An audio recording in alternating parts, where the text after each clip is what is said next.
Hello everyone, this is Keith from the Solo Gamers Club and welcome to my channel. Tonight we're going to be continuing with our playthrough of The Lamps Are Going Out, World War I. This is episode 6 and we will be starting the fall of 1916 turn. This is probably going to be the final episode of the series.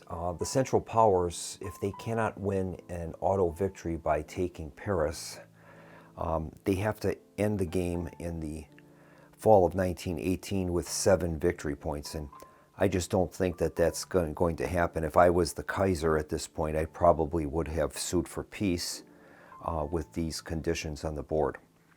We can pick up a maximum of 4 victory points in Russia, and we have a victory point for Serbia right now.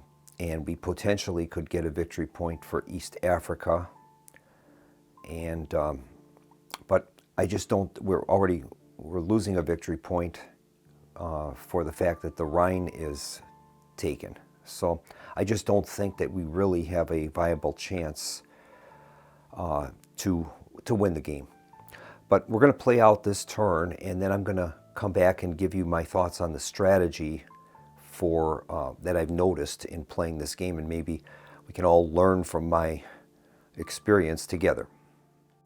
Germany draws the 1915 card, number 34, Elite Mountain Division. Place on a German or Austro-Hungarian army. Cancel the Mountain DRM modifier for the remainder of the game. Remove the marker if the army is eliminated. All right. Well, I think it makes the most sense to place this mountain unit into the Tyrol area. So I'm going to place it on the Austro-Hungarian 5th Army. And that should operate pretty well in that area. We've got mountains in Austria and mountains in Venetia. So I think that would operate well there. Well, Germany is much in the same condition as it has been for the last several seasons. We've got the French dug in to the Rhine, and we don't have a very good chance of driving them out, but I'm going to try. We do have a Stoßtruppen unit in Hanover, and we have 3 heavy German artillery units, and we have Central Powers air superiority, so that would allow us to use our plan barrages card in attacking from there, and that would give us 3 dice when we launch our attacks from there. So I guess we have a chance at driving the French out, and we'll see what happens with that. On the Eastern Front, we've got a line of German and Austro-Hungarian units that are kind of keeping the Russians at bay for the moment. And I'll probably be moving a few armies, the 5th and the 9th, into maybe Poland. And we'll see if we can maybe drive a wedge between the 2 Russian armies, one in Lithuania and one in Ukraine. Well, in a surprising action, Germany was able to retake the Rhine. It was amazing. Hanover attacks all succeeded. We were using all of our heavy artillery along with the Stoßtruppen unit. And then the units from Bavaria were successful. It took 2 attacks from there, and we were able to spend all of the French army and kick them out of the Rhine. I could not pursue that because with mountain terrain, you're not allowed to continue a battle after moving into mountain terrain. 1 German unit was not needed. So I moved everything from Hanover and Bavaria into the Rhine. Made a token attack from Prussia into Lithuania, and I decided against an attack with the German 5th in Poland into Brest-Litovsk because the Russians have that heavy artillery, and the Allies now have counter battery fire. So they would technically be able to use that in defensive fire. All right, we're going to go now to our production phase. Germany ended up refitting all of their units on the Western Front, 1 unit on the east. We refit a German U-boat, and we sent one production point to aid Turkey. Incidentally, I should mention that Letov Vorbeck, once again, with his guerrilla attacks in East Africa, was successful. That's such a powerful theater for the Germans to soak up Western Allies' production. It's just fantastic. All right, that is going to end Germany's turn. We'll move on to the Western Allies. Incidentally, Germany drew G1, that's poison gas, and that has a +1 DRM to the first attack from any area with a German army that can trace supply by land to a German home area. Discard the technology during the production phase after researching technology. So we can keep that for one turn, basically. All right, the Allies draw the card Inspired Leadership, number 43. It's a 1915 plus card, and it's ongoing. Place 1 on a Western Allies army. Reroll all combat dice once if the result was a loss, and rerolling could change the outcome to a win. Marker remains in play if dice are not rerolled or the reroll wins the combat by a differential of 3 or greater. All right, well, let's place that token on an Allied unit. And I think I'm going to place that on the 1st Army BEF. That really was a inspired leadership unit, no doubt. Well, on the Western Front, all of the French units in Verdun are spent, so they won't be doing any offensive operations from there, but we do have 2 artillery units, and now that inspired leadership BEF unit, we could make a push into Belgium, and I think they will probably end up doing that. There won't be any activity on the East Africa board as that army for the British is spent. In the Near East, we've lost our beachhead in Gallipoli, so we only have the Mediterranean Expeditionary Force and a spent Indian Expeditionary Force in Baghdad. We'll more than likely be making an attack into Jerusalem, see if Allenby and his force can get some traction there. Now, the issue in Greece is still an interesting one, that Salonika is open, and I'm expecting the Greeks to come into the conflict at any time. So I'm wondering if it would be worthwhile for the British to transfer their 4th Army, I believe it is, from the 5th Army from the Western Front by sea movement and solidify that Salonika open. I'm wondering if that might be a good idea. Well, we're going to consult the response table, and I'll ask the question, should the Allies move the British 5th Army to Salonika? Roll is an 8, and that's yes, but. Well, in this case, the but, there's only one action. So we'll take the yes, and the British are going to relocate that unit to Salonika. I've selected a British unit because those are the only units that can refit through sea supply. French units would have to be withdrawn and refit in France. Well, Allenby's force from the Sinai was successful, and he spent the Turkish Second Army in Jerusalem.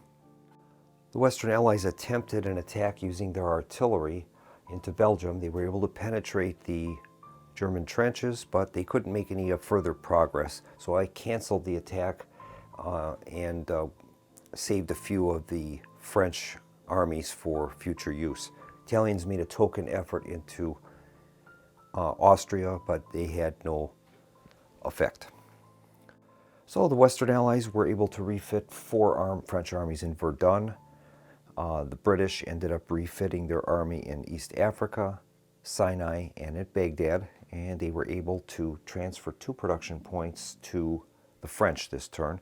They lost 1 production point to U-boat activity on unrestricted submarine warfare. And that's going to bring the Western Allies to a close, and we'll move on to the Eastern Allies. Incidentally, the Western Allies drew A3 technology, and that's tanks.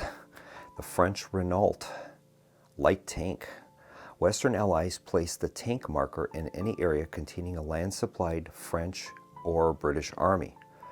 It will breach 1 trench automatically. If P3 technology active, breach a second trench. Flip to the spent side. Tanks do not defend an area, whether fresh or spent. All right, well, we're going to add that tanks unit to, I think, the SOM. That would make the most sense. So we're going to transfer that tanks unit to, which is this unit, and we'll place that in the SOM. Now, I did not roll for air superiority yet, so I will need to do that. And the Western Allies were able to get air superiority, and they're going to place that over the SOM. That'll make those tanks work in unison with the tactical air superiority. The Eastern Allies draw the 1916 card, Russian Worker Unrest. During the Eastern Allies production phase, Russian production points are reduced to 0 regardless of other modifiers unless at least one Russian army is in Petrograd area at the beginning of the production phase. Okay, well, they're definitely going to have to transfer an army to Petrograd to preserve their production, no doubt. And I think the Russians are going to transfer that spent Third Army from Brest-Litovsk to Petrograd to preserve that production. And they're really not in a position to do too much offensive action. They have managed to refit most of their army. So we'll see what they might try. And the Russians made a good effort counterattacking into Poland. They spent a German and Austro-Hungarian army in the process with their heavy artillery. And we did move the spent Russian Third up to Petrograd, and that will preserve our production, and we'll move on to the production phase now. Russians have refit the armies that they could. Instead of refitting the army in Petrograd, they built a new spent 11th Army in Brest-Litovsk. And that's going to bring the Eastern Allies portion of the turn to a close, and we'll move on to the Central Allies. Central Allies draw the card Serbian Mines, 1916 and beyond. If Serbia has been conquered, Austro-Hungary receives one additional production point this turn during this turn's production phase. Draw one more event. Well, we're going to give Austro-Hungary a production point transfer marker to help us remember that, and we're going to draw another event. The card is the 1915 plus card, Austro-Hungarian Fleet. Place near Rome. Remove one production point being transferred to Italy, if any. Western Allies may not make sea moves through the Mediterranean. During the Western Allies combat phase, remove the Austro-Hungarian fleet by spending one British fleet. Well, we'll place that token in the Adriatic. So we've placed the Austro-Hungarian fleet in the Adriatic. It's an interesting card. Well, the Austro-Hungarians, Turks, and Bulgars will have to do a little, I think, adjusting and see what they want to do with their armies. A little concerned now about Bulgaria being knocked out of the war, so I would probably transfer that second Bulgarian army to Bulgaria, and we'll recall the Austro-Hungarian army to Serbia. I think that makes sense. We do have this elite mountain division that we could use in the Tyrol, and it might make sense to try and attack there. We would get rid of that mountain dice roll modifier. Then we have heavy artillery in Galicia, and I think we might make a strike into the Ukraine. So we'll see what happens with these. Well, the Austrian mountain division attempted an attack into the hills in Venetia. It was unsuccessful.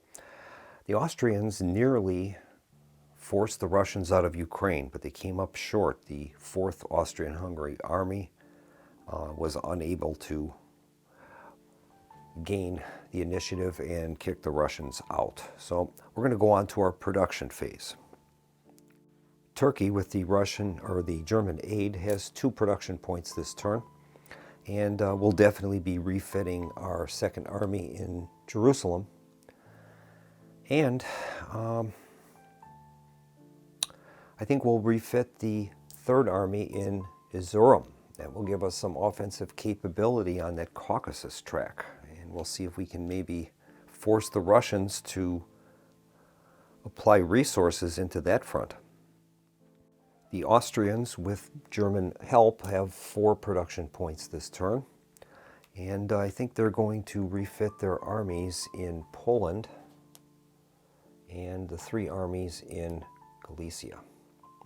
That'll keep them offensively capable in that area. We'll refit their artillery, and that would bring the fall of 1916 to a close. Well, even though the Central Powers have made some great gains during the last season, I don't think they really have enough to win the game. But I'm going to play one final turn, and this will be the winter of 1916. And then maybe we'll see how the tanks and poison gas and those type of things operate.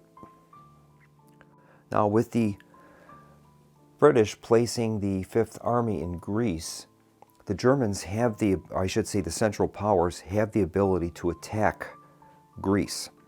If it would cause a retreat, Greece would declare war on the Central Powers. And then from that point, if we're able to eventually cause a retreat in Greece and there are no Western Allies armies in that location, then the port is closed. Salonika would be closed, and that would be it for Greece. And that's worth a victory point for Germany if they're able to, the Central Powers, if they're able to control Greece. So we'll begin with Germany's turn in the winter of 1916. Germany draws the event Phosgene gas 1916 plus. CP-G1 technology not active. Is that true? No, it is active. CP-G1 technology is active. It's a dice roll modifier of +2 for the first attack this turn. So that would be useful, possibly in the Western Front. Well, I think the thing to do, I don't have my artillery positioned in Belgium yet, but I think the thing to do would be to transfer units from the Rhine into Belgium. And then to try to make a push using our poison gas, try to damage as many French and British units as we can there. And now they have, obviously the Western Allies have heavy artillery, and they've got the C1 counter battery card that would allow them to use those in defensive fire. So our chances of making any progress this turn would be slim. But I think that would be probably what we'll try to do. In the east, the Russians are somewhat resurgent. They've got a total of 5 active armies on the Eastern Front, and they can combine for an attack on Prussia. So I think it probably would be wise to just do a slow buildup in Belgium and a slow buildup in Prussia. So that's probably what I'll end up doing. Well, Germany tried to make some headway in the attack on the Somme. They forced the British to spend their tactical air and both their defensive artillery. All the German units were spent, including the Stoßtruppen. And we did manage to knock out 4 French armies. Well, a total of 4 French armies are spent in the area. The British are still intact. The attack from the Rhine into Verdun was partially successful. We breached the defenses and forced the French to use their heavy artillery in defense and spent 2 French armies in the process. There was no activity on the Russian front, so Germany will go to production phase. Germany ended up refitting all of their armies on the Western Front with the exception of the 17th Army, the Stoßtruppen. That still functions, though, whether it's spent or not, and that basically gives the ability of 2 rerolls for all of the units in the space with that Stoßtruppen unit, including if the units advance. If you haven't used those rerolls, you can use them at that point, so it's a very valuable unit. All of the units now are pretty much refit on the board. I refit a U-boat as well, so we have 2 active U-boats in the unrestricted warfare box. And I was able to send a transfer to Vienna and to Anatolia for Turkey. And that is going to bring the turn to a close. I have to draw the technology card for the Central Powers, and then when that's done, we have to put the poison gas technology back into the deck, and then that can come out again at a future time. Germany ended up drawing counter battery C1 technology, and that allows the Germans now to use their heavy artillery units for attack or defense, which is good. Okay, we're going to keep that card. We're going to put the poison gas G1 card back into the technology deck. The Germans lost the dogfight, so they could not deploy their air superiority marker. We'll move on now to the Western Allies. The Western Allies draw the card USA Financing, 1916 plus card. USA entry marker +1, and then during the Western Allies production phase, France will get an extra production point, which is going to be greatly needed. So that's going to raise the US entry level up to 3. Then I'm going to give a production point marker and place that in Paris as a reminder. Western Allies are pretty beaten up. They've already spent their heavy artillery and tactical air superiority marker. And most of the French armies in the Somme are spent. So I think this is going to be probably a low activity season on that Western Front. There's 2 active German U-boats. We don't know what is going to happen to British production. And we have an Austrian-Hungary fleet in the Adriatic we'll have to deal with. I think at most we're going to hold on the East Africa board. We'll hold in the Near East, and I'll probably just have a token attack from Italy into Austria, and I think that's probably going to be the extent of it. We have a lot of things to rebuild, and we don't know how much production we're going to have.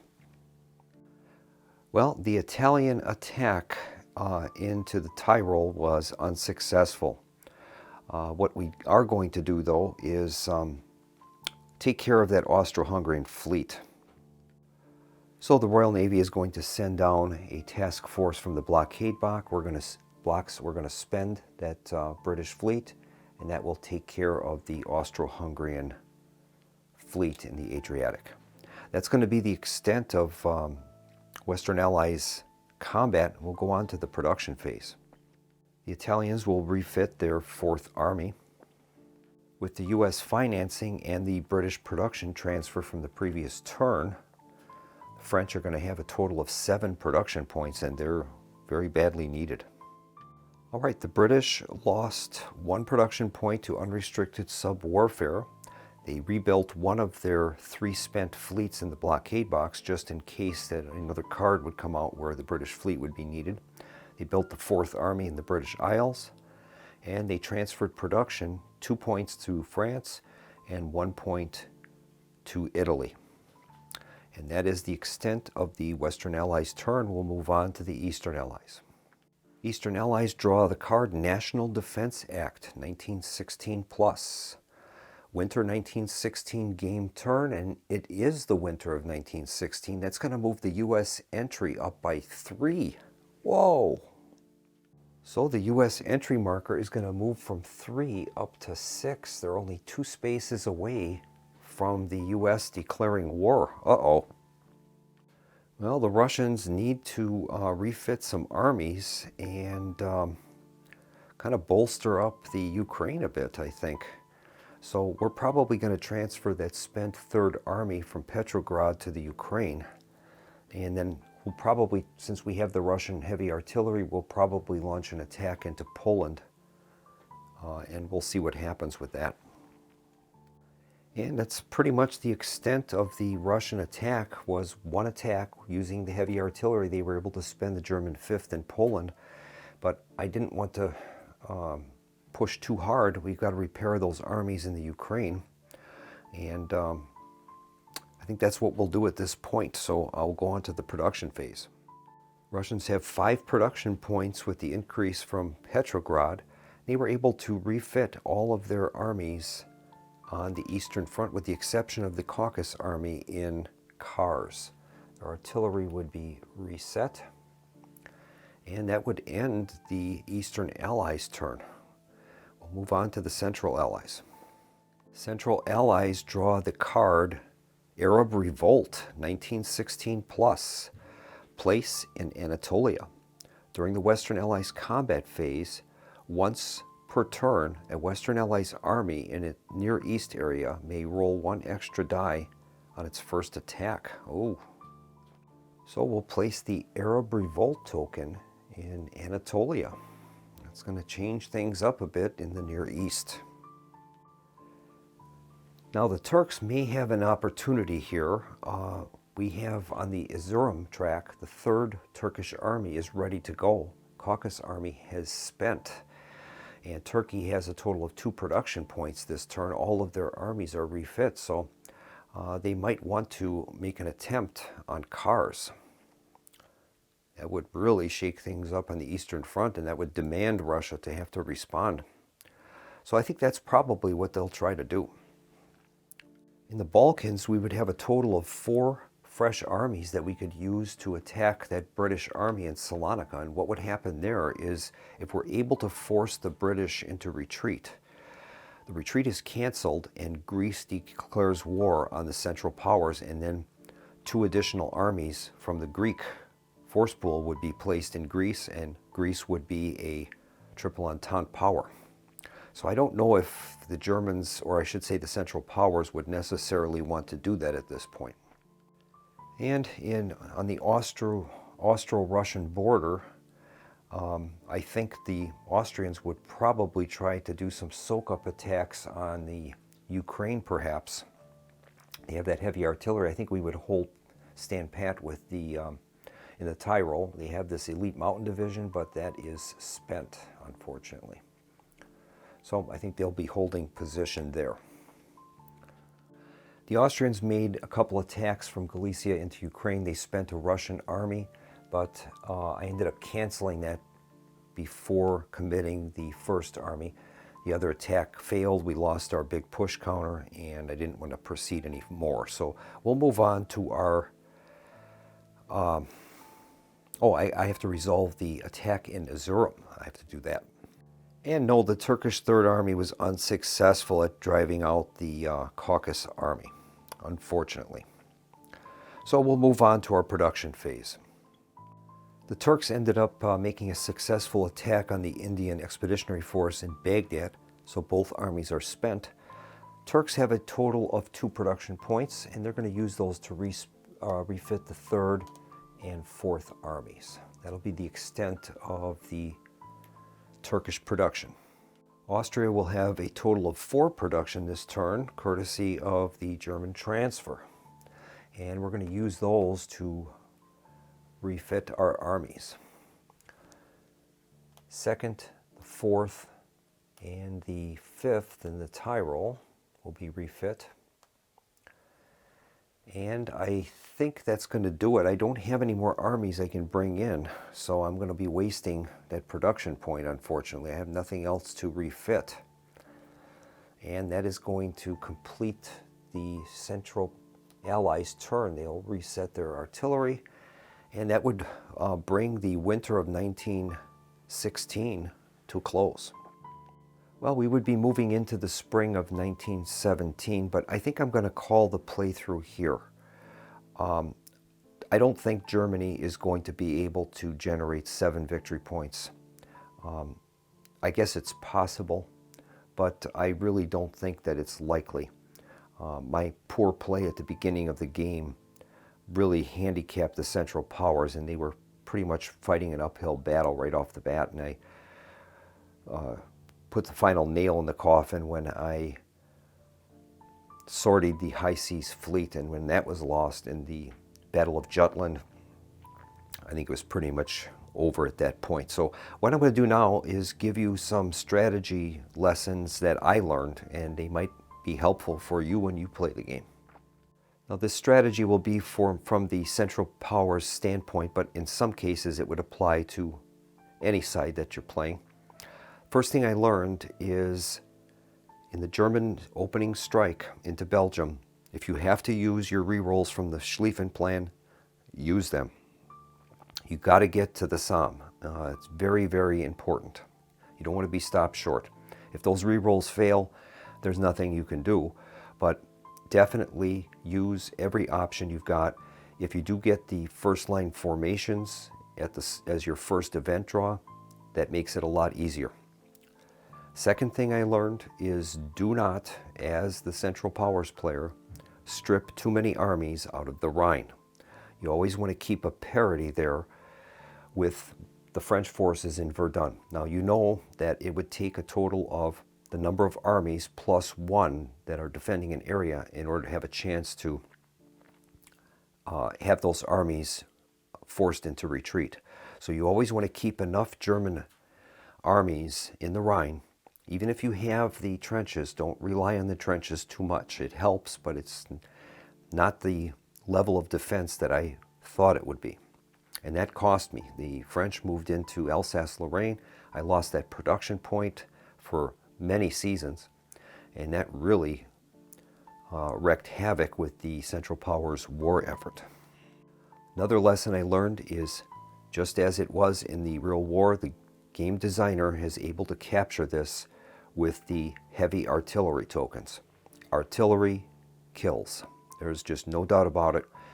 If you're able to get air superiority and you have the Plan Barrages card, you're able to roll 3 dice, and that makes the attacks apt. If you can concentrate the artillery like I did here in the Rhine, where I've got 3 heavy artillery units there, that really gives you a huge advantage in the attack. So concentrate that artillery when you get it and focus it, and artillery kills. It truly does, and that is the game's designer really captured that in combining that heavy artillery with the A1 and 2 and 3 technologies and the C technologies, which are like counter battery fire, where it allows you to use that artillery as defensive fire. So those would be really important lessons that I learned,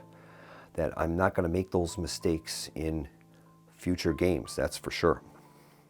Another lesson I learned is on the Eastern Front, and this area is much more mobile than the West, and encirclements, particularly with Poland, are extremely possible. It can happen very quickly. You've got to be very careful attention as to where the enemy could move to concentrate forces. He can move up to 2 armies.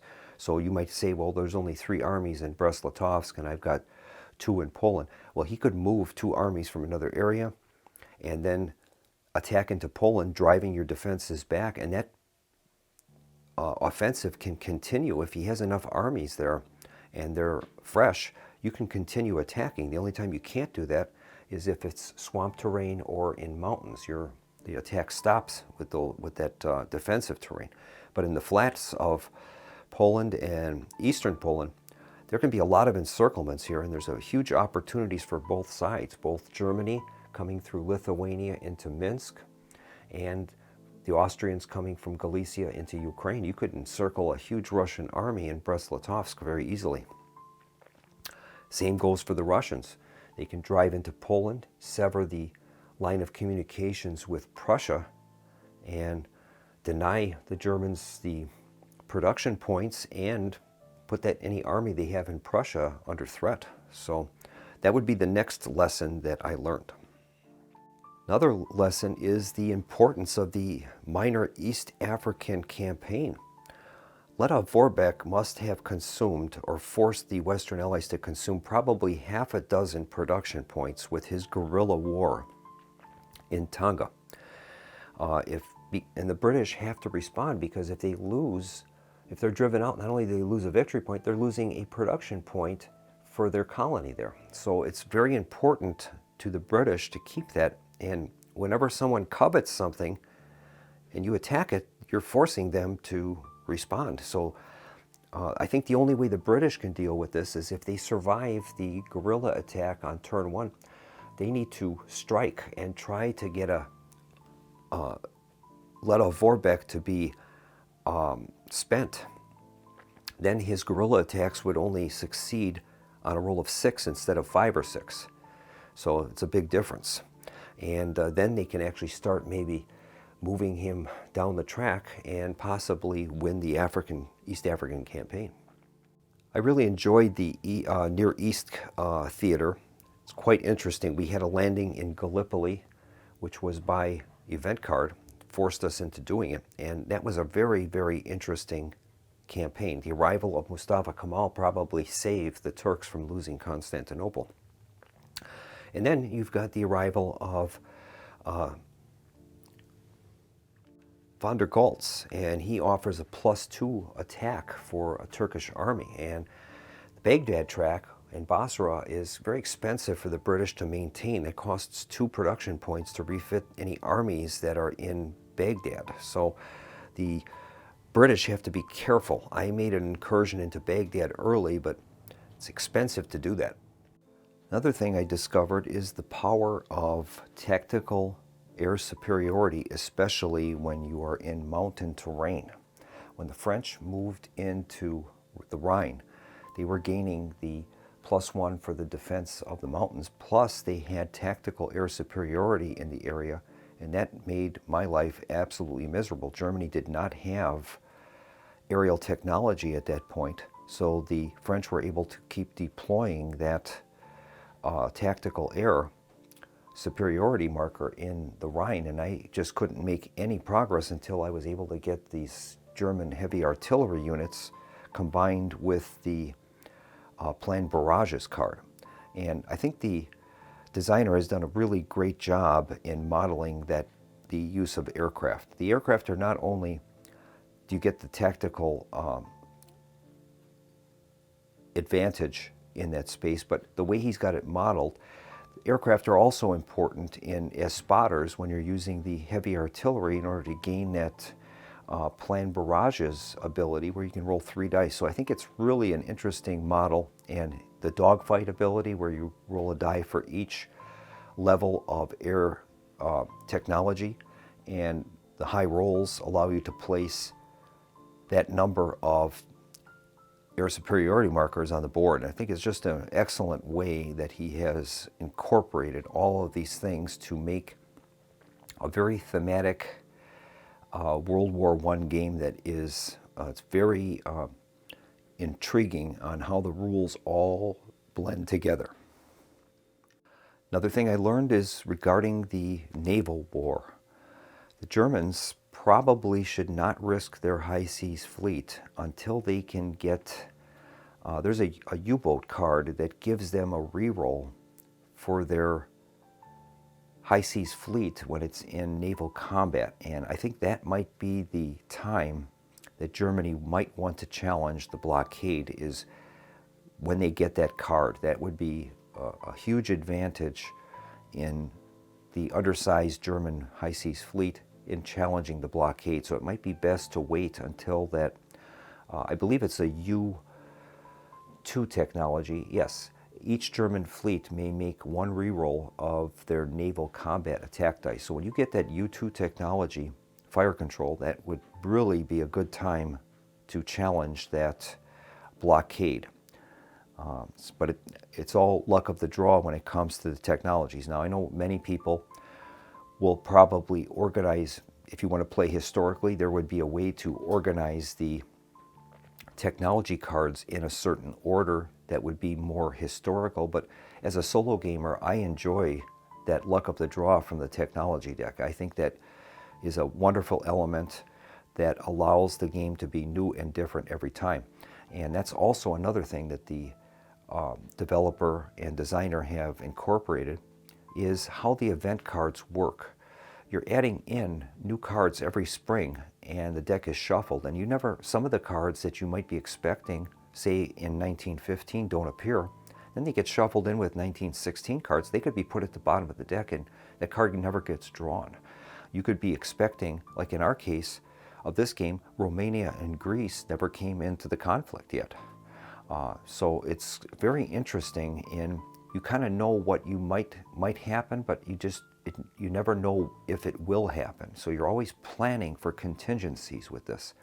And it's just a wonderful design of World War I, a feel of World War I. I also enjoyed the submarine warfare aspects of the game, and what makes this very interesting is the Germans are always hard-pressed with their production points, and the British, as their technology grows for anti-submarine warfare, casualties in that box become greater and greater, and the Germans are always caught in a dilemma between, can they afford to refit those U-boats, or do they need them for the ground war? And it's a very interesting mechanism. And what's interesting for the British is they never know if there's 2 unspent U-boats in either the Hague box or unrestricted submarine warfare box, they could be losing 2 production points that turn. They don't know the results of that until that U-boat attack table is rolled. So very, very interesting. Well, that's about it for this series. I hope I've done this game justice and that you're able to use the playthrough to decide whether or not this is something that you might want to pick up for your collection. I absolutely love it. I like the ideas of there not being any hidden information, so it makes the solitaire play of this game extremely, works very, very well in a solitaire environment. And I think it models the events of World War I extremely well. And this is a simple system. And I'm sure people would just write this game off and say, oh, it's just the armies are in a very grand level of strategy and the armies are just a dice roll. But there's much more to this than that, and I hope I've demonstrated that in this playthrough. So thank you so much for putting up with me with this 6-episode series on The Lamps Are Going Out, World War I. I hope that you enjoyed this series and that you got some information from it to decide whether or not this is a game that you might want to have in your collection. So we'll see you next time on the Solo Gamers Club with a new board game. I have about 5 new games coming in the next few days, and those will be coming onto the channel as I learn them. In the meantime, have a nice evening.